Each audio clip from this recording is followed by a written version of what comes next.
scholarship.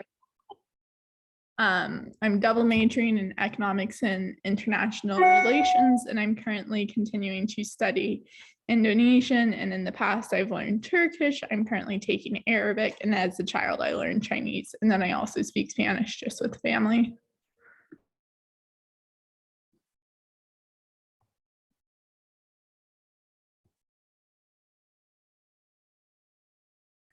Hi, I'm Brooklyn. I'm a first year at UCLA. I also did NISLE Y, same with Aurelia. I did NISLE in 2020 and 2021, but they were both virtual. I did them for Hindi, and I also did NISLE's virtual program that was specifically for virtual, and that was beginning to learn Arabic. And I've been taking Spanish throughout in high school, and as in elementary school, I was in a German immersion school. I can go next. My name is Charlotte. I'm from Germany. I went abroad already quite a long time ago, 2015-16. I was an exchange student in the United States, in high school. And I now created a company together with my friend. We actually met there. And we created a business for products for exchange students, which we missed when we were abroad. So yeah, I don't speak as many languages as you guys. I only speak English and German, and I had Latin for a very long time in school. Okay, I think I can go next if everyone can hear me. Yeah. So thank you so much for organizing this. It's very inspiring to hear you all. And I'm currently in Japan, so it's 2 a.m. here. But it's a pleasure to join all of you because I know as a high schooler still, I know that there's a lot of opportunities, a lot of motivation to start to seek for chances to better your education, your practice in languages. So I hope that with this panel, I can give you some information. I'm currently studying at an YLC school, which is the system of high schools around the world, which you can apply and go to different parts of the world. And I'm currently in Japan. But I'm also an incoming freshman to Brown University in the US. So hopefully if you know Spanish or English, I can help you and answer more specific questions about any of these programs if you have. But yeah, thank you for inviting me. Yeah, thank you so much. Okay, great. So we'll just get started with the questions. And as always, if you guys have any questions throughout the panel, feel free to either unmute or just put it in the chat. So our first question then will be, what motivated you to study abroad? And we can have maybe 2 or 3 panelists answer each question. That'd be great.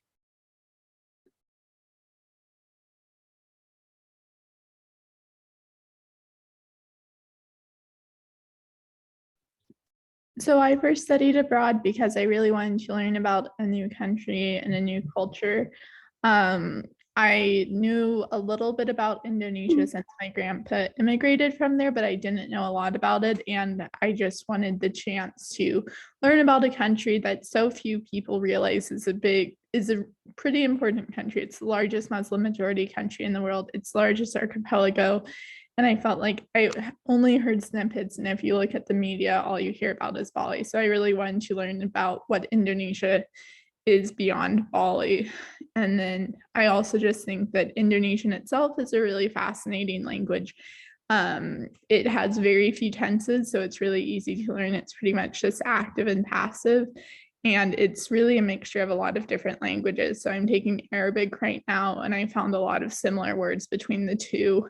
There's a lot of similar words with Hindi, Chinese, and even Dutch. So I wanted to have the chance to study the language in that way.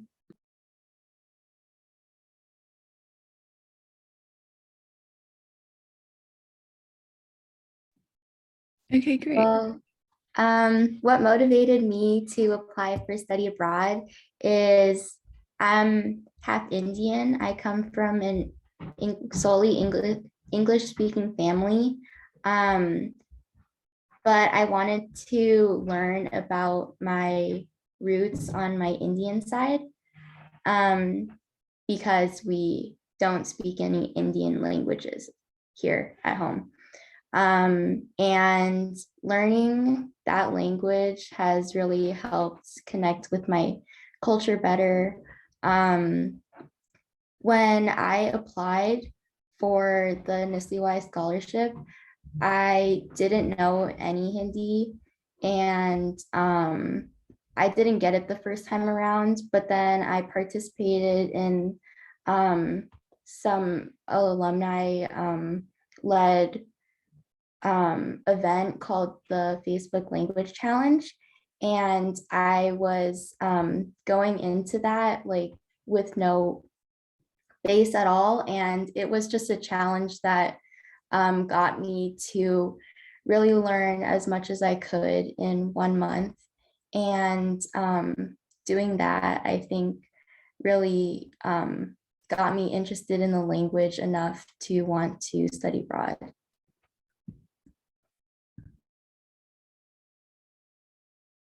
Yeah, those are some great reasons to study abroad.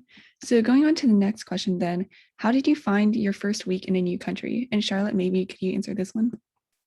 Yeah, of course, I can start. I actually loved everything about my first week abroad. I think I never slept so good as that first week in my life, because like everything was new every single day, every hour. And it was just like really exciting and fun time. And I still like love looking back at it.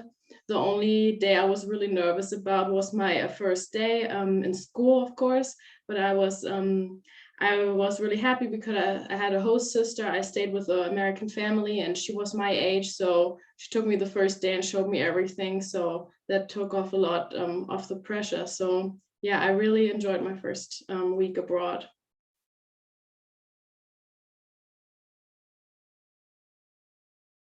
Great, yeah. And are there any other panelists who would like to add on to that?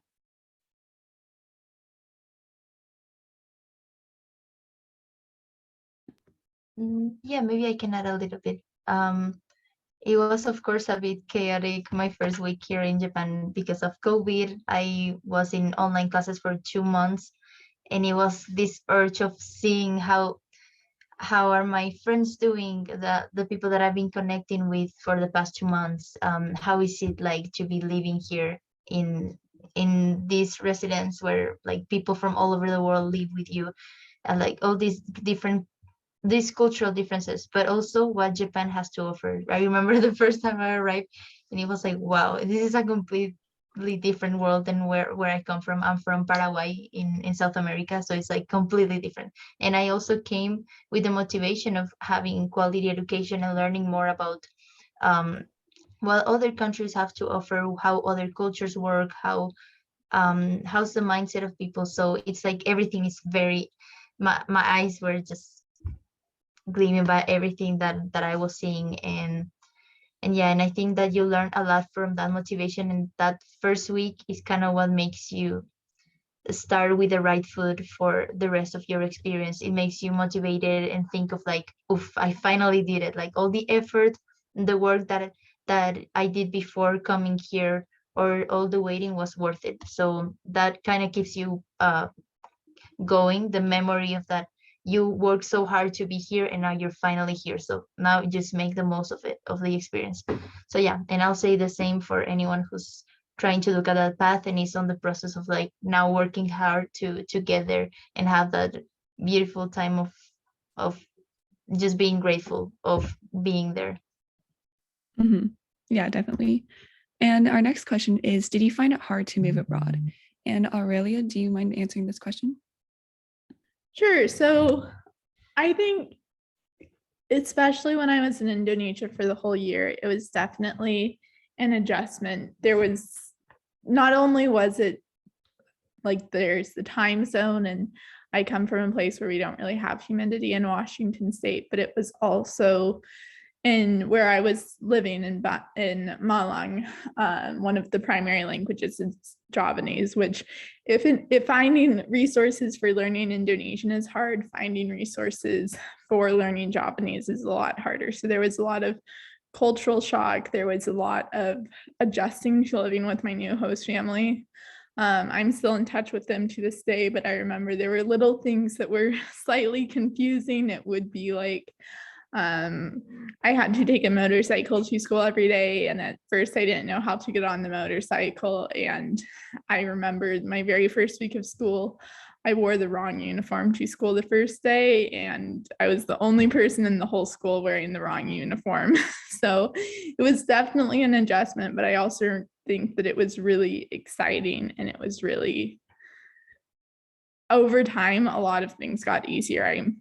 You only wear the wrong uniform to school once, and over I was able to figure out like how to find my house, because the road that I lived on, each side of the road had a different name, but they had the same numbering system. So when I would take Gojek, which is like motorcycle Uber home, the Gojek driver would always be like, this is your house. And I would have, and over time I navigated how to say, no, this isn't my house. The road is confusing, but this is where I actually live. So it was cultural shock at first, for sure, but over time it got easier, and I noticed that I stopped saying these are my host parents and these are my parents instead. So, and I think a really big important thing is just finding a community in your host country, in your host city, and finding people that you can go to outside of your host family and outside of school and all of that. So yeah. Yeah, definitely. I bet that cultural shock is an experience that everyone would have, like when they study abroad, probably. Charlotte, do you have any experience like this? Yeah, like of course, like small like things you remember, like I don't know, they would ask like weird questions, you know, like is it true that all Germans eat potatoes every day? And you're just like, do you really ask that question, you know, like with every specific culture? And but yeah, that even makes it more important to like go abroad and go see people from different countries to yeah, learn about each other and also understand each other. But back to your question, if it was hard to move abroad, I think like the goodbyes are always very emotional, like in your home country, or then later when you have to leave the country again. But if you keep in mind that it's usually always only for a limited amount of time, then I think it's easier to look forward and get also through hard times. Yeah, that's a great response. And I see that Karen has just joined us. She is also another one of our panelists. Do you mind just introducing yourself briefly? Yes. Hi, guys. I'm Karen. I have a language YouTube channel, or channel dedicated to learning languages. And I was originally born in Colombia, and I moved to the States. And right now I'm studying abroad in France. Okay, great. Yeah, so moving on to our next question is, what do you value most from your experience, and how has it shaped your worldview? And if Florencia and Karen could maybe answer this question. Yeah, I think so far the most valuable component of my experience here at YLC with people from different cultures. Like our school is very much isolated. It's in Karizawa. It's not like in Tokyo or Kyoto, very populated places where you can find the most touristic hotspots, right? But it's in an isolated area. But anytime that we get to go out, I can also see and experience a bit of what Japanese culture has to offer. But I will say overall, of recognizing the mindset of other people, the culture, the background that someone different may have, because sometimes we think that things are this way because we grew up that way. We always were thought the same. We had these systems of beliefs of ways of doing things, but then suddenly when you're completely out of your comfort zone, literally in another country, living something different, it gets very hard and you start to question some things. But it's a growing that is chaotically beautiful in a sense, because of course you go through a lot of things. Maybe some feel homesick, some feel a little bit not so confident about their language abilities in the new country. Many things that are different, but I think definitely the resilience that you get from living abroad, studying abroad, interacting with different people, and mostly the mindset is like your humbling down yourself and trying to understand and being more empathetic. So yeah, I definitely believe that after almost 2 years living here, it made me a more empathetic person, and also more conscious of where I come from and what my biases can be. So it's an experience of not only practicing the language, in this case our school is in English, but also learning how to be a better person and understanding the world itself, because like globalization and everything, there is a need to understand others everywhere in the world. So yeah, I'll say that's the most valuable. Yeah, to add to your response, I agree with you. It does make you understand people a lot better because obviously you're living in their culture, but it also allows you to see yourself and examine yourself and understand like how much your culture has informed your upbringing and your ideas and your concepts of other people.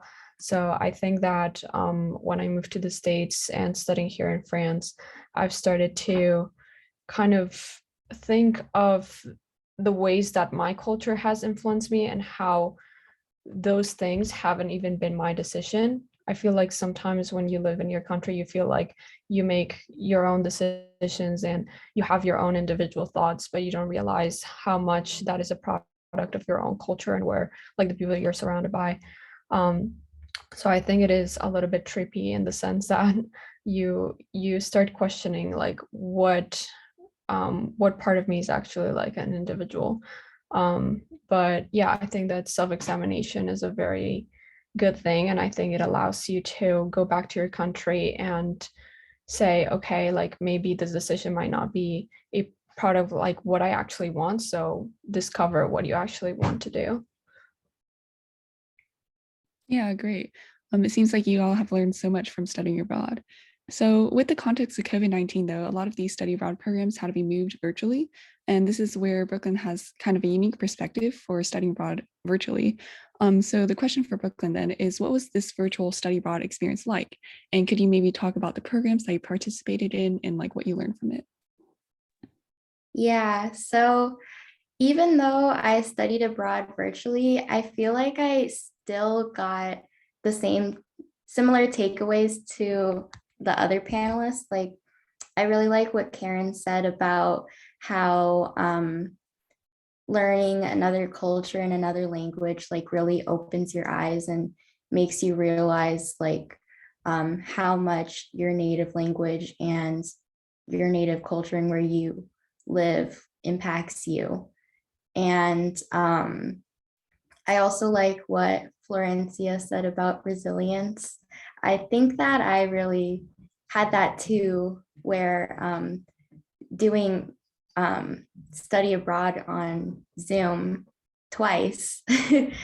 I think because like the program that I was in, there were some people who did it twice along with me, but a lot of people did not. And I think that made me learn a lot. And it was, I actually really enjoyed my experience, even though it was virtual. We did things like we did Bollywood Netflix nights. I made like we did cooking together. We did like yoga. And I think that the more that you put into how much work you're putting into the program really like influences the motivation that you have to continue with it. And really like connecting with my teachers and my virtual host family and my other peers helped to keep me going. Yeah, that's great. And do you mind just saying like what the program name that you participated in was? Yeah, so for Hindi, I participated in Nestle Y, and I had a virtual host family in India. I also participated in youth ambassadors during COVID. I think that because of COVID, I was able to participate in too. And with youth ambassadors, I was going to go to Ecuador, but I ended up learning about Paraguay, and I had a Paraguayan host family, and we still keep in contact. Yeah, that's amazing. And our next question is, what was like the process of applying and finding these programs to study abroad in? And if Aurela and Charlotte could answer this one. Sure, I can go first, and just real quick, it's Aurelia. Applying for Nestle Y, so I applied this summer. So I applied freshman year, and then I was a semifinalist. So how Nestle works is you write 2 to 3 essays, including one letter to a host family and one letter about why you want to specifically study the language. And you fill those out, you get 2 teacher recommendations. It's a pretty lengthy process and not one that I recommend really procrastinating on. And the essays are pretty short, like 250 words to 500. And then there's an interview process if you make it past the finalist stage.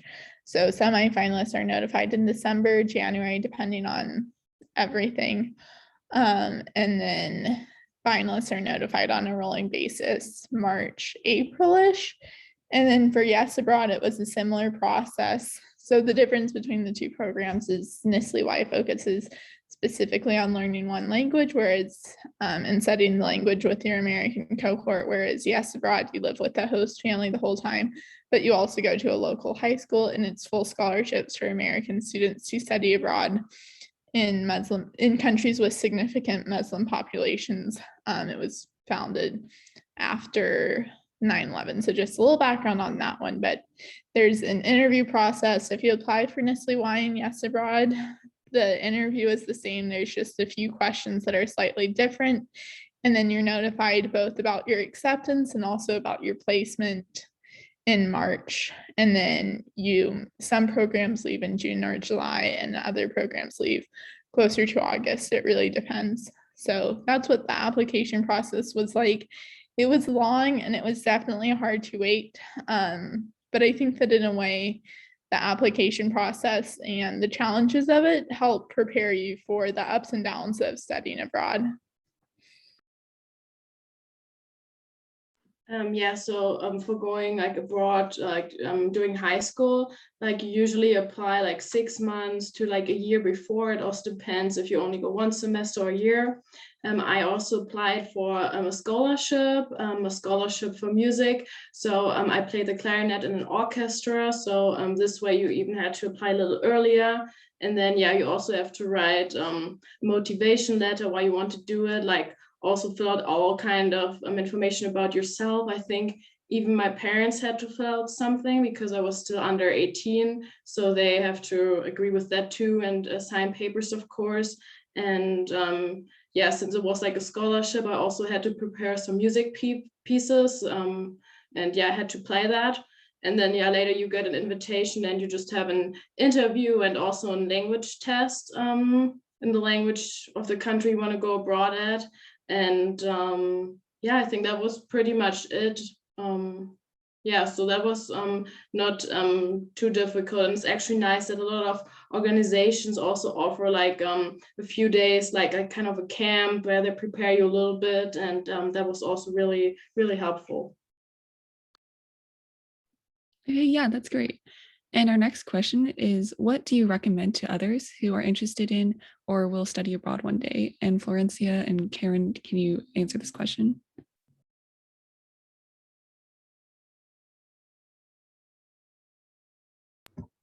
Yeah, excuse me, sorry, can you repeat it once again? Because I Yeah, got it. sure. Thank you. What do you recommend to others who are interested in or will study abroad one day? Yeah, I will definitely say that it is very tempting to think of, wow, going and exploring another country. We all like the touristic sides of also going abroad, but I will say be careful with the focus or what you're aiming for.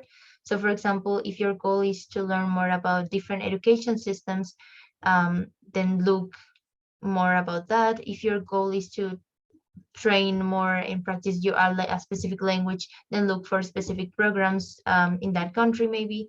But be careful with your goals, because it's not just, having fun all the time per se. It's also about what's your goal with studying abroad, what's the motivation, and also what's the outcome that you like to get from this experience. So for me, for example, my main goal was to receive quality education and learn how other countries deal with different educational systems. How do they work? And so I applied to YLC, and I didn't get the chance to choose the country where I will be going, but the same educational system is in all the schools. So it was like, okay, wherever I go, I know that I will learn from a different education system and I will receive quality education. So that was like my main goal, and also to learn from cultures around the world. So if your goal is more specific, I think that will help you to be focused all throughout your experience. That's gonna help you a lot, mostly also in research. So overall, my main recommendation is that be focused and on what your goal is, and what you want to get from this experience.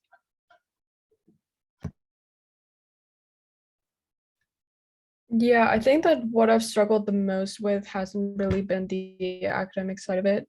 I think that socially you have to manage your expectations because me being here in Paris, I feel like Paris, especially, is a city that is very romanticized, in social media.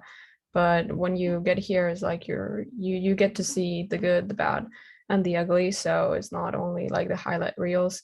And another thing is that I found myself sticking with my American friends because it's just easier. They understand me, they understand the culture. There doesn't seem to be like that much friction between us. It's also like they're very accessible because they're right next to me. They're always with me. But it's very difficult to meet French people. So if you're an introvert like me and you're shy, I think that that is a challenge that you should prepare yourself for. And obviously, I mean, my advice is to get yourself out there and to not be scared of rejection. And it's gonna be fine. You're gonna make friends, but I feel like sometimes people gloss over the fact that you're gonna come here and make friends instantly. That's not how it works, unless you have like a direct entry to like a French group of people, but I didn't have that. I would like to add something to what Karen said, because I really agree to it. And something which really helped me also understand during my experiences, like do not compare, like do not always think, oh, like my friends back home are this way and these are now this way, or this was better in my home country and now this is here. Like, no, don't compare, just like be open, and like you can always see a chance in everything. So yeah, for example, like I went to church of like a different religion I'm not following because of my host parents, and like in the beginning I was like, like should I do this? And it was such a great and eye-opening experience. So yeah, don't compare and just try as much as you can. I'd like to chime in quickly. So I did virtual abroad, but I think that doing the virtual program has prepared me to study abroad, because now that I think about it, I'm not sure if I was even ready beforehand when I did get the scholarship and did have the opportunity to go, because I think that the more that I self-study the language beforehand, it would improve my experience, because then like when I'm abroad and I already have like a pretty good level with the language, Nestle Y is a language program, then you're able to like actually talk to people. And I think that having the opportunity, like with applying multiple times, has allowed me to further understand myself, why I want to study abroad, like with what Aurelia said about how the application really asks like questions like, what do you want to do in the future, like with your career, like why do you want to study the language, or why do you want to do just the program in general, and like are you prepared? And I think really like going at that question multiple times at different points has prepared me to study abroad in college.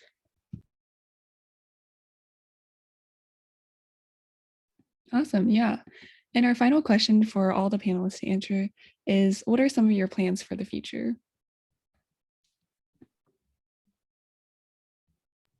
I can start with this one. So with my major in economics and international relations, I'm possibly looking into going more into a cybersecurity realm of banking. I'm currently with the Girls Security Program, which is a program for women interested in national security.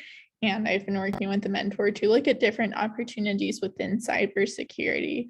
I hope to continue to use my Indonesian in that position in some way. I would really like to go back to Indonesia, and I hope to continue to learn more about new cultures. Tomorrow, I'm actually leaving for a week with the school program to study abroad in Belize, which I'm really looking forward to. But I hope to continue to use both the language skills that I've learned through my study abroad experience, as well as the soft skills, as well as the ability to understand that one of the biggest takeaways I would say is just realizing that it's not bad, it's not good, it's just different. And if anyone has done an AFS program, they know that AFS says that a lot, but I think that really is true. And it's really helped me even in school, just realizing that, sometimes you just have to accept things for how they are and accept that you can't change things and then move on with them.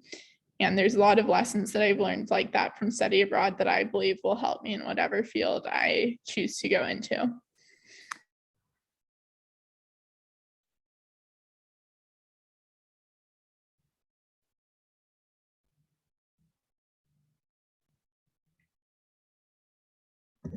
Well, for me, definitely finishing high school. It's one of the most like the closest goals. Finishing the IB, my schooling here in Japan, and then going to university in the US to Brown. And at Brown, there's an open curriculum, so you can explore different careers and languages. And I was thinking of maybe exploring a little bit of Arabic, or maybe continuing a bit of Japanese, and definitely leaning more towards the track of public policy analysis and international relations and public affairs. I'm really interested, especially after recognizing the importance of different cultures and the interaction in this globalized world. So it's very interesting, but I'm also having this deep idea of coming back home and helping, maybe working in the government in the future. So I'm really looking forward to, as Aurelia said, learning more and gaining new changing experiences, new life lessons that will make me be more flexible in any type of career or new opportunity that comes in the future, because that's a very important value that you get also from these programs or experiences, that you become very flexible and yeah, and comfortable with changes, with abrupt changes even sometimes. And yeah, and definitely um, continue helping with education activism. For example, participating in more panels or programs like this, where more people can have access to these incredible opportunities and have these changing experiences as well. But yeah, this is an experience that is personal, and everyone have their own lessons, and yeah. For me, I forgot to mention this in my introduction, but at UCLA, I'm majoring in, the title is microbiology, immunology, and molecular genetics, and I'm planning to minor in global health. And before NISLE, I never thought about um, a career with working for the government.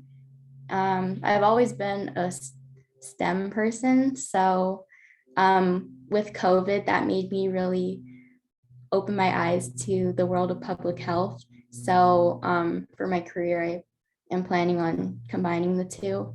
And I'm considering maybe after college to join the Peace Corps and do the health sector, but we'll see. Yeah. Right now, I'm in Berlin. I'm in my second semester of my master's degree for psychology and economics. So like a future goal is to finish that on time.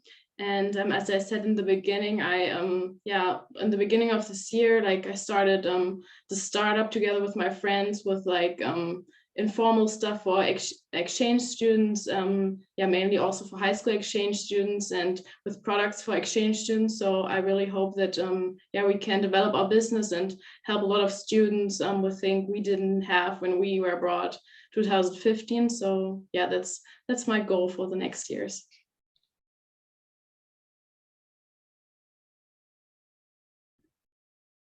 Personally, I am going to finish my university here. This year, I'm gonna finish in France because I did my study abroad my senior year, and then I'm gonna get my master's in localization and translation. Not sure if you guys know what that is, but it's basically being able to speak certain languages and being knowledgeable of certain cultures so that you can adapt a product from the American market to different markets in other countries. Awesome. Okay, that concludes all the questions that we had. But if any participants have any questions for these panelists, feel free to put it in the chat or unmute.